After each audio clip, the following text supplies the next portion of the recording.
Sa isang video na inupload ni Tita PB Love sa kanyang YouTube channel na PB Love ay nagbigay na naman si Erna ng update sa kanyang bakasyon. May 11 nga pala at araw ng mga nanay kaya binati ni Erna ng Mother's Day ang lahat ng nanay sa mundo. Maraming salamat sa lahat ng sakripisyo nyo. Nasa barangay nila sila Erna at dito na rin sila natulog kasi bukas na ang halalan. May ibinigay ding another blessing si Tita PB Love para sa pamilya niya. Nagpapasalamat si Erna sa bigay ni Tita PB Love na 1,500. Ayon kay Erna na kahit bago lang nagpadala si Tita PB Love ay nagpadala na naman ito ulit ngayon kaya labis ang pasasalamat niya. Binati din ni Erna ng Happy Mother's Day si Tita PB Love at Mamang. Mamimili na si Erna kasi sabi daw ni Tita PB Love sa kanya na para daw ito sa pamilya niya, kasi malapit na siyang bumalik at para pagbalik ay may maiiwan siyang pagkain para sa maiiwan niyang pamilya. Kasama ni Erna sa pamimili ang kanyang kapatid na babae at lalaki.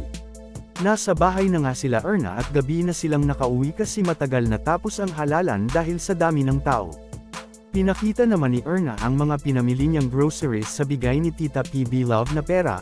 May 1 kilong isda, 2 kilong asukal, asin na kailangan nila, betchin, kape, 1 dosinang noodles, sabon, shampoo, tinapay na pandesal at ayon sa kanya na balig 200 yung pandesal na binili nila kaso kinain nila sa daan yung iba dahil nagugutom na sila.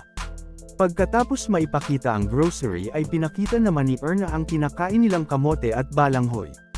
Kumakain din ang papa ni Erna ng kamote at sabi pa nito na simula pa noon ay ito na ang kinakain nilang mga matigsalog.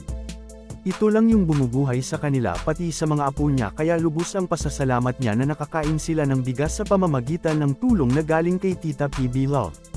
Kumakain pala ang lahat ng kamote at balanghoy pero hindi ito ang hapunan nila ayon kay Erna. Merienda lang ito at pinakita niya ang nakasalang ng sinaing na bigas. Pagkatapos ay katabi ni Erna sa pag-upo ang mama at papa niya. Tatanungin daw niya ito kung ano yung nararamdaman nila na aalis na siya bukas, at 2 taon pa bago siya makabalik ulit sa lugar. Unang tinanong ni Erna ang papa niya at sabi nito na ang iniisip niya ngayon na bukas ay simula na naman ang lungkot na mararamdaman nila at pag-alala na hindi na nila makita si Erna. Kaya kahit nasa kanila ang pag-alala ay kanila itong titiisin dahil sa kanilang tiwala kay Tita PB Love at Sir Paul. Sunod namang tinanong ni Erna ang mama niya at sabi nito na sa pag-alis ni Erna bukas ay pipilitin niyang hindi maiyak dahil medyo naka-move on na daw siya. Lagi naman daw niyang makikita si Erna sa cellphone at malaki din ang pasasalamat niya kay Tita PB Love, Sir Paul at kay Nanay Elizabeth dahil hindi daw nila pinabayaan si Erna at palagi na lang din daw silang may natatanggap na tulong.